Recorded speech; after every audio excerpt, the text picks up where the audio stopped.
8 minutes remaining. A team of no-hopers, virtually, at the start of this championship, lead the favourites.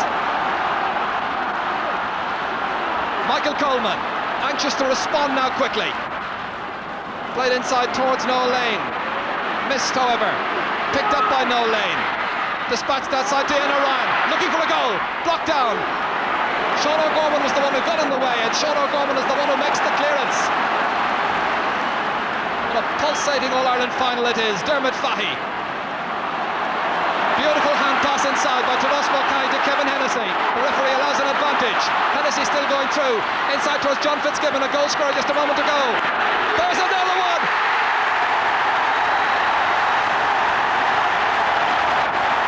Two goals by John Fitzgibbon in the place of a minute and a half. The Cork fans can barely believe it. 6 points, 2 clear goals. The hero of the hour, John Fitzgibbon. An amazing comeback. Behind by 5 points at half-time, but they never lost heart. If there's a turning point in this match and Cork go on to win it, I just wonder about that miss by Martin Naughton when he was going through on Ger Cunningham, shortly after Mark Foley's goal. It's not over by any manner of means. There are 6 minutes to go. Jerry McInerney, it reaches Joe Cooney, scoreless in the second half. Ian O'Ryan, it's 2 against 1 bar the goalkeeper. Linsky's there too. That's 1 back for Galway. Brendan Linsky does the task, and there's a goal in it. We had a great minor match, and we're having an absolutely brilliant senior final. A lovely pass, taken in his stride, dispatched with ease by Linsky. 29 minutes gone in the second half. You have to wonder, does any team deserve to lose this final? But it's there to be won and lost now in the last 6 minutes. Cork ahead by a goal. This is Cathal Casey. Stopped by Dermot Fahy. Picked up brilliantly by John Fitzgibbon, enjoying a great spell. And Tomás Mulcahy, the team captain, has put it over the bar. Cork lead by 4 points. He's had a terrific final, the team captain. Tomás Mulcahy, the scorer of a goal and 2 points. Cork with 5 goals, Galway with 2, but there's just 1 between them, a solitary goal separating the sides, plus a point. Tom Monaghan. Oh, it's one that Galway really needed. This is a severe test of Galway's strength and resolve now. Time is running out for them. The outsiders from Cork, who looked a little jittery against Kerry in the opening round of the Munster Championship, did better against Waterford, were terrific against Tip, did enough against Antrim, and they've responded in magnificent fashion in this final. Are they about to win their 27th All-Ireland hurling title? Ollie Kilkenny sees it come down off his stick too. The waiting Jerry McInerney takes the return. Still Ollie Kilkenny going forward, restrained by Teddy McCarthy. McCarthy, who's played his part with those 3 memorable points. This is Jim Cashman. He's had a great second half. Down towards Kevin Hennessy. Cork have already put 5 goals past John Commons, and Galway in trouble again. But Tomás Mulcahy couldn't steer it on target.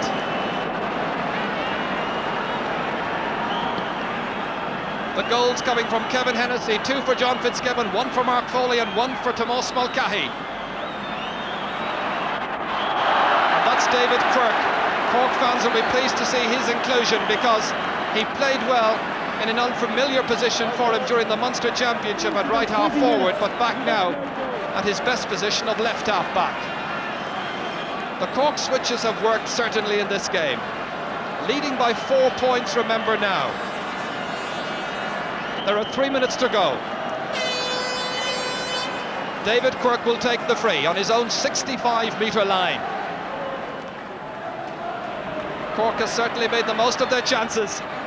In again, and this is Ger Fitzgerald being restrained. The referee allows an advantage, and the ball has gone wide. Cork fans in particular will have to live on their nerves just a little bit longer. But Galway people must be absolutely devastated. They were cruising away with this match for so long.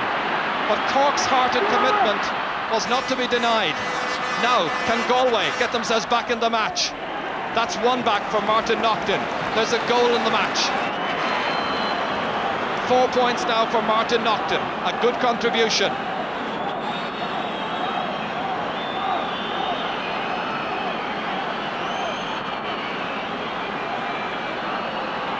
This puck out from Ger Cunningham is going to be vital. Possession now absolutely essential.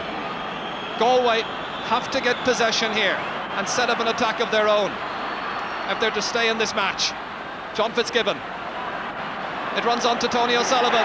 It's looking very good for Cork as Tony O'Sullivan slots over his second point of the afternoon in this 103rd All-Ireland hurling final. 4 points the margin. Brendan Linsky trying to make his way through somehow against the tight marking Cork defence. A free on the 45-metre line. Surely they'll have to opt to lob this one in. There are 4 points between them. That's the tactic. In towards Noel Lane. It spills loose, however, and David Quirk makes a good clearance. Pete Finnerty. A sideline ball for Cork. There's exactly 1 minute on my watch remaining. Remember, Cork 5-15. That's 30 points. Galway 220. That's 26. It's been a terrific final, full of great commitment, great skill, but as I say it, a sideline ball that wasn't of the most distinguished nature, shall we say. It gives Galway possession. And Orion allowing the free to be taken by Joe Cooney. The subs waiting with Father O'Michael O'Brien there on the left-hand side of the picture. What a proud man he must be just now. But tense as well, waiting as a player he admires so much. Joe Cooney takes this free.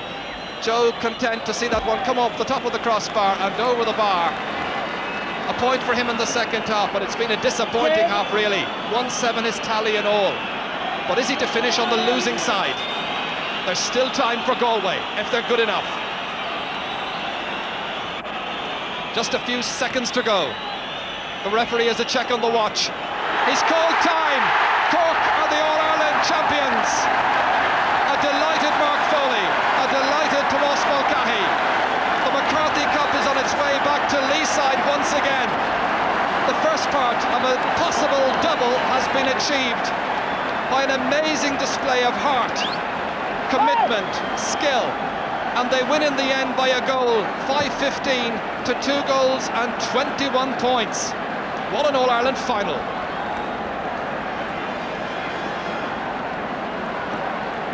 Well, it's been a sweet and satisfying win, I'm sure, for the team coach, Father Michael O'Brien, and the Bishop of Cloyne there, I'm sure, is very pleased indeed. But it's the players who've done it all. Tomas Mulcahy, one of the heroes this afternoon. John Fitzgibbon's 2 goals inside a minute and a half were vital after 27 and 28 and a half minutes. Frank Murphy, one of the selectors, very, very pleased with himself. Well, we have to say, not many of us, and I include myself in that, expected this team to win today's final.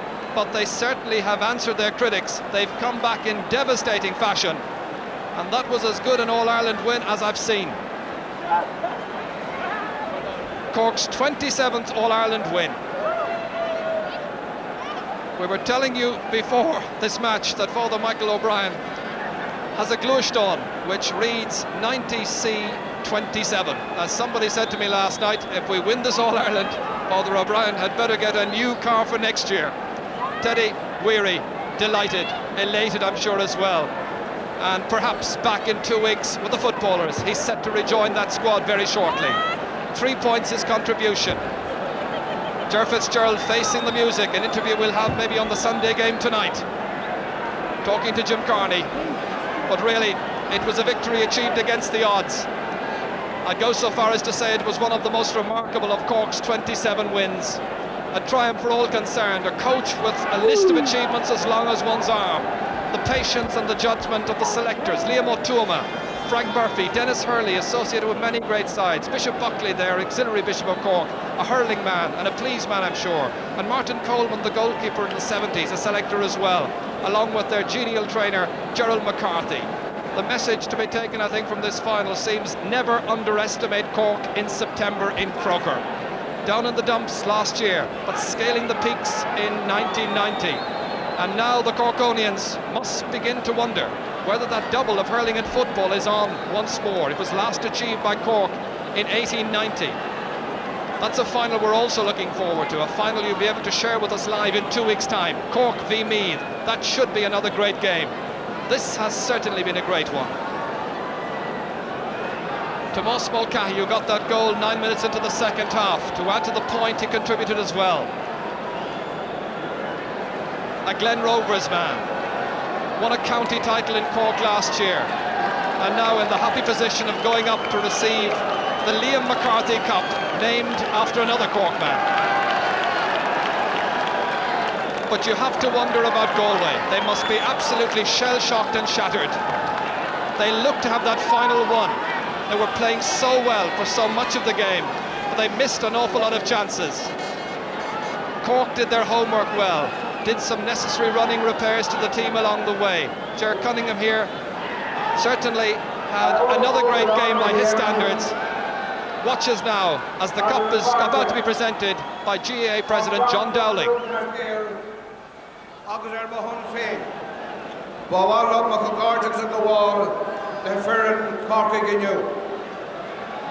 Tom on Viet, this the Humahori of Rock Part, it's in Keha. Abi Gahanwa, Abus Gahan Sport Tool.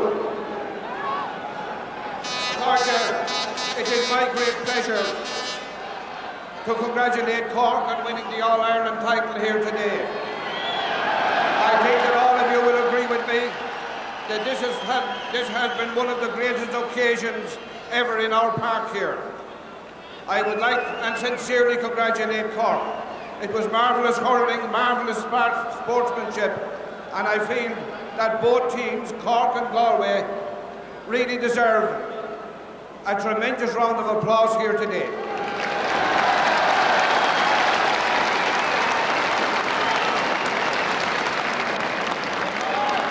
This was hurling at its best, hurling at its very best. Hurling that was so sporting that one would love to see it again tomorrow. But that cannot be. There has to be a winner and there has to be a loser. So let us salute Cork on their magnificent win. But remember, let us also salute the men from Galway who helped provide such a magnificent spectacle. Well done, Galway. We're proud of you.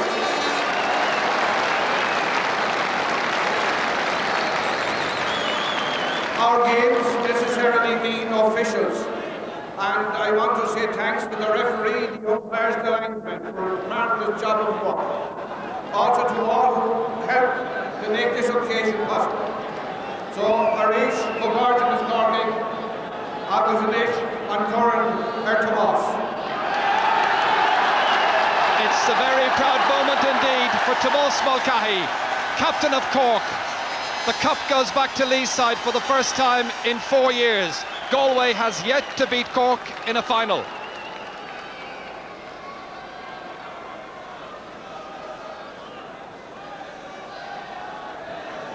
Uachtarán a Hearn, Uachtarán Cumalas Lucas Goel, Tá an Arson, an Cornshaw a Glacha, a son Fern Kunte Corkay. One people Fern Nagalaria, a hope Keha and Sport doing enough. President of Ireland, President Cumalu Pasquale, and people of Cork, we've done it!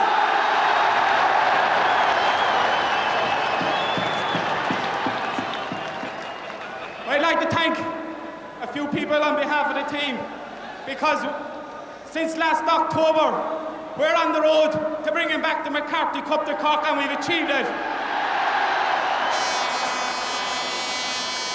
I'd like to thank our selectors, Martin Coleman, Liam O'Toole, and Dennis Hurley, Frank Murphy, and above all, I'd like to thank two people, Gerald McCarthy and Father Michael O'Brien.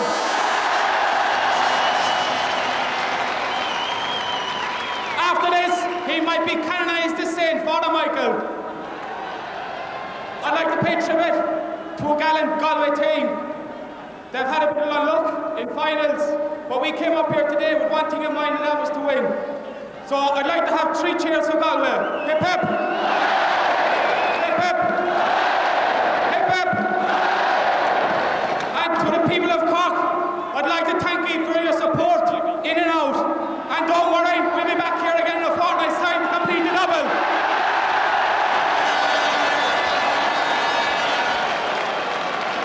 Emotional speeches. John Dowling, I think, said it all as president of the GAA. It was a credit to both teams. Father Michael O'Brien extremely pleased with his team as he watches them now make their way up here. Jim Cashman, he settled down. He had a really tough task on his hands, but he played a blinder. Tomas Mulcahy supervising the action. That's Shawley McCarthy. His sister Marion won 8 All-Ireland Camogie medals, so there's another medal going to the McCarthy household. That's young David Quirk, 20 years of age. Very pleased. Cathal Casey who made big contribution. Tony O'Sullivan, a very fine forward indeed, and Sean O'Gorman, who was a sub for so often, but opportunity knocked on this occasion for him. Ger Cunningham, very pleased, and Mark Foley, who found his touch and got a great goal. Brendan O'Sullivan, who's played his heart out throughout this campaign. Dennis Walsh, the dual player. Well, he really got the measure of Noel Lane in the second half. He had to. More of the subs, Pat Buckley and Father Michael O'Brien there. Exchanging a greeting with Liam Mulvihill. Ger Fitzgerald, proud as punch. Now an Aer Lingus employee here in Dublin, and he's been flying down to many of the training sessions. There's Gerald. Very, very pleased men. John Fitzgibbon there, the 2-goal hero of the second half. Tom Kingston, the reserve goalkeeper.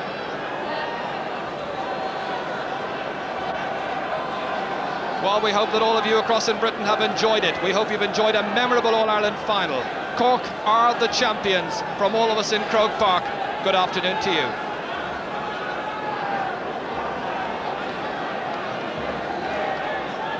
A little while yet.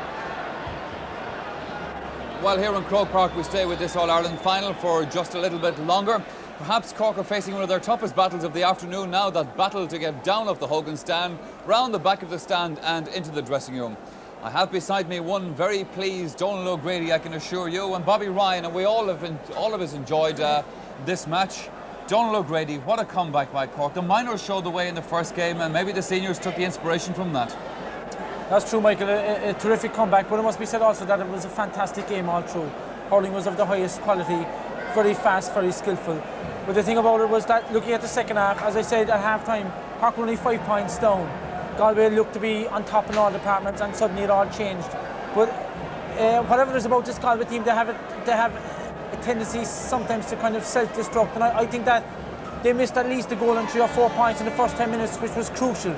And the more that the game went on, I think Cork fancied themselves because Galway weren't going any further away from them. And then they got a couple of goals and it was all back in the melting pot, and Galway couldn't get back their rhythm. And OK, Donald, well, we will get the views of Bobby Ryan in just a moment. Right now we have a commercial break to take. Come back to us again, because we'll be hearing again from Donald and Bobby. All-Ireland final of 1990 has been won and lost. The Cork supporters are heading off for a celebratory drink. The Galway fans are going away, well, perhaps to wonder where it all went wrong. Let me go back to my panel again of Donald Grady and Bobby Ryan. We heard from Donald before the break. Bobby, in the second half, one significant factor in this turnabout for Cork, I felt, were Ger Cunningham's puck-outs. He was hitting tremendous puck-outs that were coming all the way down here into the Galway defence and was causing havoc. That's right. So you had the biggest hitter in the game in Ger Cunningham. But I didn't think actually it could work. We were just talking about that at half-time, because Keady is so strong under the ball. But Tomas Mulcahy, when he came out on Keady, you know, he didn't maybe catch it, but he stopped Keady from catching the ball. And a lot of broken play came around then, and you have Kevin Hennessy and John Fitzgibbon nigging in around, and caused a lot of problems around the full back line then. I felt, Bobby, that Ger Cunningham, the puck father expert, was actually hitting it beyond the half-back line, which was the problem. He was hitting it into a no-man's land between the half-backs and in front of the full-back line. If you go back and do it, this was what was happening, you see. Tony Heath was pulled back almost in on top of Sean Tracy, confusion, and Tomas Mulcahy did a great job in the sense that he was not so much catching the ball, but breaking the ball, and the ball was lying around for guys like Sullivan to hover in around and get it. They got some lovely scores out of that. I know that Tipperary folk might occasionally begrudge it, but there is one thing you cannot deny, Cork. They have an ability and a spirit and a pride, perhaps, in the red and white to come out in the most difficult situations and play like champions, and that's what they are. Superb. They came up today with no hope. I said it here 3 weeks ago, but Galway, I would fancy. I said it last night, but at the same time, Cork are Cork, and you just can't wipe them out. The same in the minor game. The Red Devils. That's what they are, and the superb team, great character. Donald, you mentioned Galway's ability to self-destruct in situations like that. Looking perhaps on a more analytical process of this particular game, where did it go wrong for Galway? Joe Cooney faded out in the second half. What happened? Joe Cooney faded out. He didn't get the support really in the ball. Cork, as I said at half-time, tightened up considerably around the midfield. They worked harder. When Kyle Casey came into the game, he changed. He closed down Michael Coleman and he gave great support to his half-back line. David Crook came in instead of Kieran McGuckin, and that tightened up things as well. But from the long puck outs, they were breaking, and we got a couple of lucky scores. Tomas Mulcahy came on to one breaking ball and stuck it, and then the pressure came on the Galway full back line. Yeah, this was an aspect of it, Donald, that Galway conceded 5 goals today. 4 of those goals were conceded by the full back line. We're going to have a look at some of those scores now because you've been talking to them, and this is something that Galway are going to go away and question about and wonder exactly why they let that happen. Well, the thing was that Cork were exerting more pressure as the game went on. And John Fitzgibbon in particular, he's a great goal getter. That's his job inside the 14. And this is a long puck out from Ger. I think this is Tomas Mulcahy's goal, where you'll see where it breaks on there off Ger Fitzgerald, as far as I know, and he just comes onto the ball, rather luckily. But that's his job, and he controls it well and gives John Commons no chance. The only chance John Commons had there was to come out to him actually at that what Ger Cunningham did against Martin Upton. A great goal. Lifted Cork at the time that they needed lifting. Yeah, well, we saw him score a goal like that in 1986, and he's repeated the performance today for Cork. Well, it was a difficult chance and he took it, and that's what you need to do to win All-Irelands. They were superbly taking scores by the full forward line. And what impressed me about them was when they got the ball in situation there, that they had the strength and conviction to burst their way in, basically, in front of goal. Well, this was a great score from Mark Foley, where he turns and just puts it away. He will have been particularly pleased with this because he wasn't really in this game, Donald. No, he was out of it completely. Tony Keeley totally dominated him. But the thing was, you have Mark Foley, Tomas Mulcahy, Kevin Hennessy and John Fitzgibbon. They're all very strong players. And John Fitzgibbon's main thing is that when he gets the ball around the 14, Kevin Hennessy the same, they all created fierce problems for the Galway full back line, which there was vast question marks over before the match started. And I think that they were shown up there today. Bobby Ryan, we've had some great battles between Tipperary and Galway over the past 3 years or so. I suspect a defeat like this today could do a lot of damage to Galway, or do you agree with that? No, I don't think so. I think what we saw today was an absolutely fabulous game of hurling. Right, Galway will go home, naturally they're disappointed, but it was a great game, and every Galway player can be so proud of the way they played out there today. They're going to come back even as a better team, even having been through that experience. There's no way you get rid of a Galway team just because they lost in All-Ireland. They've lost before, they know what it's like to lose, they've had a great run and they'll be back. But this was a superb game of hurling. I think one of the best games of hurling I've ever seen. Sure. Bobby, just want to mention one thing. We'd like to apologise to the people at home. We've been showing you some of those goals in replay there. As you can see, they're not exactly in technically the best of order, but I'm sure Cork people won't mind having another look at them, whatever colour they come out in anyway. Would you agree with that, Donald, about this Galway situation now? I would. I think that they've been done before. Cork, a great second half display. So really, when Galway look back at it, even though, as I said, they missed a lot of scores, it was really Cork that took on the match in the last 15 minutes. And Ger Canning said in his commentary it was there for the taking at one stage, and Cork rose and they took it. Galway possibly have to make a few changes. They need a better balance, I think, in attack. OK, Donald, we're going to break you there for a moment because Jim Carney has now battled his way into the dressing room, presumably with some of the players. Let's go over to Jim straight away. Well, in a crowded but happy dressing room, I'd like to speak first with Tomas Mulcahy. It's the dream of every hurler to play for his county, Tomas. It's a bigger dream to captain your county. What's it like to captain your county to the McCarthy Cup? It's just a wonderful feeling at the moment, Jim, and I don't think it's sunk in yet. I suppose sometime tomorrow morning. But we're just happy for everybody that's involved in the team, the selectors, the panel. We carry this 26 panel, and we've trained hard since October, and I think we deserved it today. My friend Dr. Con Murphy in Cork said a couple of minutes ago that it was thrilling to win and thrilling to watch such a great game from the dugout. On the field, how did it feel to you, Tomas? From the very start, Jim, it was very warm out there. I think there wasn't a puff of air there. I think there was a lot of water being thrown around. But there's 70 minutes, it's very fast, it's a short time, you come in at half time and back out again, you know, so we're just happy that. And your own goal, Tomas, shades of a few years ago. Well, no matter who gets man today, Jim wants to go win, you know, and I'm just happy for the rest of the lads. To a banker, a nice lodgement in the bank. Oh yeah, definitely so. Well, Kevin Hennessy. Kevin Hennessy, they said before once or twice that maybe you weren't the man that you were. I don't know what that meant, but what do you think of it today? They were probably right previous days, you know. I mean, look, the game boils down to if the ball bounces for you in the day. If you're lucky enough to be in the right place at the right time, you know. I was lucky enough to be in the right place a few times today, and that's the way it works, you know. In that second half, Kevin, you seem to make a lot of room. The ball was coming in. You seem to be moving out, letting fellas flying in. Those tactics, they certainly work. Well, they worked today. Other days they mind the work. We tried hard, and they came off today. And when they come off, nothing can go wrong, you know. Thanks very much, Kevin, and well done. Sheriff Fitzgerald, we've met twice already today. It's nice to talk to you again. Gerald, they say that you're a calm kind of fella, laid back, but you must have a stirring in your heart right now.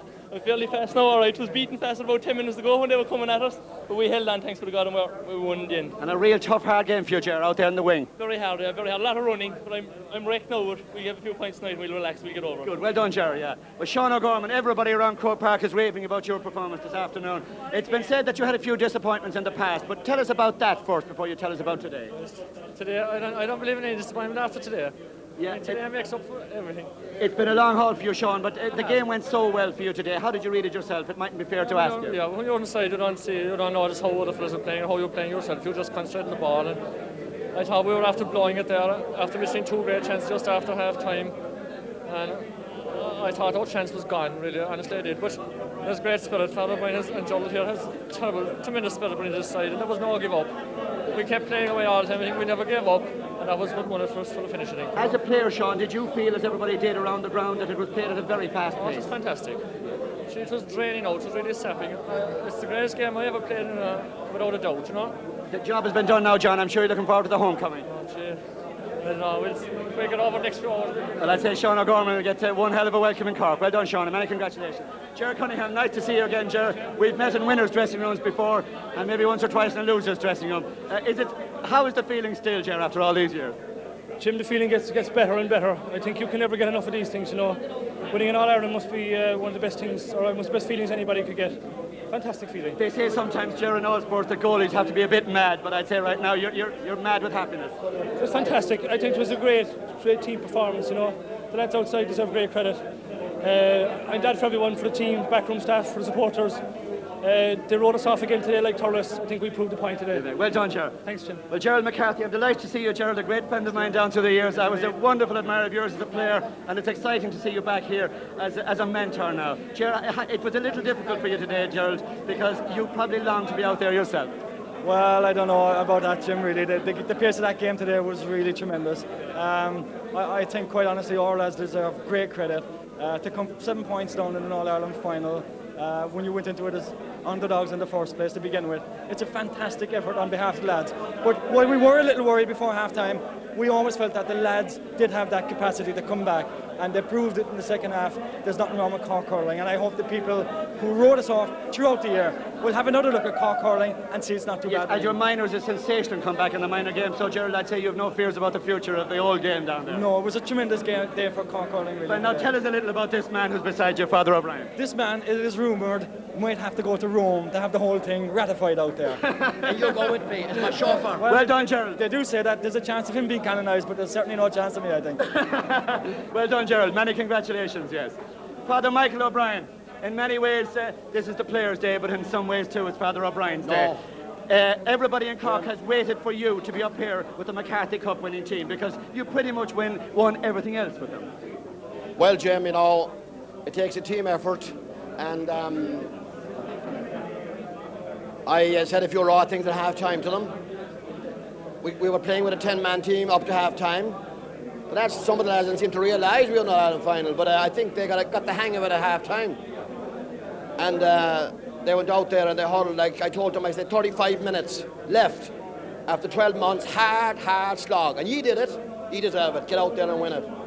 And the other 5, we'd better make sure they're nameless for the moment, Father O'Brien, but they did you proud in the second half. I wouldn't name them or anything, but they're always, if anybody expects 15 players to go out and play for 60 minutes out in the pitch or 70 minutes, they're in crowd cuckoo land. They weren't bad players. They were good players, very, very good players, and they were players that came into the game, and we made switches. We have an understanding. There are 26 on the panel. Our substitute come on. There was no rancor, no bitterness. If you're not good enough, if you're tired or otherwise, remember last night was a tough night. We had 6 young fellas, 7 young fellas on the team today. So it was one for all and all for one, and I only take a portion of that credit. One thing about them, Father O'Brien, you know these fellas so well. Apart from the hurling, they must be a bit special to you. 23, yes, I told them I'm very, very fond of them. 23 of 26 came under my wing in one way or another. And all you've won in the past, Father, how does it all compare with this one? Well, I'm not a man for talking about these things, but we weren't favourites. We were written off by every... I'll be careful, there'll be libel action. Nearly all the press wrote us off today. That we were only... Somebody nearly called us donkeys or something. But that we played out... A Corkman said we played out All Ireland in Thurles. And I told them that we could do better than that. We went out and we played better second half, I believe, than we played in Thurles. Well, many congratulations, Father O'Brien, and immense credit to you. Thank you, Jim Carney, and you're a man from the West, and, you know, you can be proud of Galway. There was a dirty stroke in the game, and that's what it's all about to me. Yes, I share that view. Well said, Father. Many congratulations to you. And one of the lads you're most proud of, Tony O'Sullivan. Tony, we spoke briefly on the pitch. It was a crowded scene out there. It's a little more relaxed now, and I met Mary O'Sullivan, who is the happiest woman in Croke Park today. Tony, you've been through this, 82, 83. You came and won your medal in 86. Now 4 years on. The feeling, however, it still must be the same. Must be a fantastic feeling. Oh yeah, Jim. To win an All-Ireland on any occasion, whether it's your first, your fourth, it doesn't matter. Great feeling. We got a bit of a fright. We probably came in as underdogs. We didn't mind that fact. We started off well. We got a good goal through Kevin, but then we went completely out of the game, and in fairness to Galway, they came back and out-hurled us. They got picked off some great scores, and still we were only 5 points down at half-time. There was a strong breeze there, and we still felt we had a chance. We came out after half-time, and we probably missed a few scores, but we didn't panic, which is probably the main thing. And then a few switches in the attack, and we all started. Worked like a dream, yeah. Well, Tony, a great tradition. 27 All-Irelands now, and the footballers, of course, successful too. There must be something special about going back to Cork after winning one. Oh yeah, it's a fantastic occasion, yeah. And in fairness to supporters, like the fellas all down through the year when probably nobody gave us a chance at the start of the year. I'd say you'd like to see them out tomorrow night. Oh yeah, we're looking forward to that. Well, Tony, you'll be proud of them and they'll be proud of you, and deservedly so. Well done, Tony O'Sullivan. Back now to the studio. I was just trying to remember there if I'd said anything bad about Cork in the last few weeks. I'd hate to have a priest curse down on top of me. Now, earlier we were trying to show you those goals that Cork scored in the second half. Goals, goals, goals, Donald O'Grady. That's what this game was all about. There were 7, a couple to Galway, 5 to Cork. You started scoring goals, you finished scoring goals, and by golly, the ones you finished with were the most important ones. Yeah, this is one coming up now where Jercunningham hit down an enormous ball, and it just broke between Jeff Fitz and Tomás Mull. Lucky enough came onto it and edge of the square and banged it home. John Commons made the only chance he had really was to come out against him and hope that it would go off his body. But a great goal, and it lifted Cork. This was another important one, of course, Bobby, because after Tomás Mulcahy's goal, Cork was still 4 points down, but Mark Foley's one really started to turn things around. Yes, but a great ball from Kevin Hurling. Yeah. He crossed the ball across, and Mark caught it very well and slipped it into the far corner. Gave Commons no chance either. Donald O'Grady, they weren't finished yet, more to come. No, this was a very pleasing one really, where Mark Foley sent it across, and John Fitzgibbon and Kevin Elsie went towards it, and it broke behind John Tracy and John Fitzgibbon, and he's deadly really. How much he puts it away into the corner, look. No chance for John Commons right in there. There wasn't a chance in hell of saving that. Great goals really for Cork, and that's what won the title for them in the end.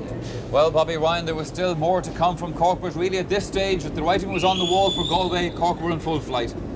That's right. Great cross here from Kevin Hennessy. I think Fitzgibbon did very well here to control himself. I don't know, a question mark about the amount of steps he took with that ball, but he really butted away. I don't want to take from the goal to the fine goal, but I think I counted about I think it was about 7 or 8 steps. Okay, well I think there's one man who should be mentioned at this stage, Donald O'Grady, and that's John Commons in the Galway goal, because he'd be wondering how 5 goals went past him today. He played very well other than that. Well, it's just, you see, you have to have a special relationship between the full-back line and the goalkeeper, and I think he didn't get the best of cover, but at the same time, there's a question mark over the first goal, whether he was at fault or not. I mean, the thing is, I couldn't see it from this end of the pitch, but if he felt he was, maybe he might have dented his confidence a little. And he could have advanced, I thought, to Tomás Mulcahy. Maybe that was the only chance he had to block it, whereas he stood in the line, and that's fatal for a goalkeeper. But let me add as well, Michael, that I wasn't one of the people who tipped Galway for this match. Even before the match, I said yourself, I had a slight fancy for Cork. I want to nail that one. Passing on quickly, Bobby Ryan, there is another aspect of this game which we must not forget. Tipperary, of course, are still a good side. They'll be back again flying next year, I'm sure. Cork are now the All-Ireland champions. It sets up a huge championship in Munster next year, and one that you must already be looking forward to. Well, I am indeed. It reverses the roles really, in a sense. Pressure's going to be on Cork next year. they're the ones that are going to have to do. They're the champions. So, right, we're going to come out. We've had a reprieve this year. We're out of the championship. We've had a long break. So now we're going to take the league seriously. Whereas Cork will probably relax a bit. We've got to find a few players, and it's going to be a great Munster final because I think it's going to be tipping Cork. Does it change your approach now? You mentioned that having to take the league seriously. Does the fact that Cork are Munster and All Ireland champions now have to change your entire approach to the championship next year? It will, of course, because we have to. We have to build our team. We're still looking for players all the time. So once the final comes around, but to do well in the league is important when you're building a team. And obviously we have to look for some more players. Cork are going to sit back, and I don't think they'll take the league seriously. We certainly didn't take it last year because you can't continue. When you win in All Ireland, you have to have a break. You have to close and say, right, stop, and then start again early in the spring. And that's what happened to us last year, I think. Well, Bobby, that's all for next year. Obviously, it's something to look forward to in Munster. But today, we once again congratulate the seniors of Cork on a fabulous All-Ireland victory. One thing to be decided out of this final, the man of the match for this Waterford Crystal Trophy. Well, that will be announced tonight on the Sunday game. The Telecom Air and RTE Sport man of the match. Who will be the winner? You can find out on the Sunday game. Nicholas English, Kieran Barr will be our panellists tonight. The programme is at 9:55 on Network 2. And don't forget our live phone-in. The phone lines are open from about now. 830000 is the number to ring if you have any comments to make to us on today's game. 01 if you're outside Dublin, 830000. And that's where we leave it indeed from Croke Park. We had a fabulous miler match, a draw between Cork and Kilkenny. But we leave you by saying once again, congratulations. Arrived back in the county with the McCarthy Cup. Tom McSweeney was there. Thousands waited at Mallow in North Cork, the first stop for the team as they arrived to a huge welcome. Tomás Mulcahy carried the McCarthy Cup to the waiting crowds. A cup that Cork had been told they would not win this year, and which at half-time in yesterday's match seemed destined instead for the west of Ireland. But tonight it almost disappeared into the eager crowd in Mallow, who grabbed for a touch of the cup. In fact, it did vanish into the crowd for a few minutes before it was returned to the team. The first part of the hoped for double, with the footballers due to march onto Croke Park in a fortnight's time to try to emulate the hurlers. The last time Cork tried for this double and failed was in 1956. Perhaps the omens are correct this time. Certainly the crowd seemed to think so tonight. For the train's guard, there was a moment to picture the team. And then in turn to be pictured with the team and with the cup. As the hurlers headed on to Cork City, and the adulation of many more thousands who are now packing city streets for a welcome home is likely to exceed all expectations. And as they arrived back in the West tonight, there was a rousing reception for the defeated but far from despondent Galway side. These were the scenes in Ballinasloe a short time ago as team captain Joe Cooney, mobbed by enthusiastic fans, vowed that Galway would be back in '91.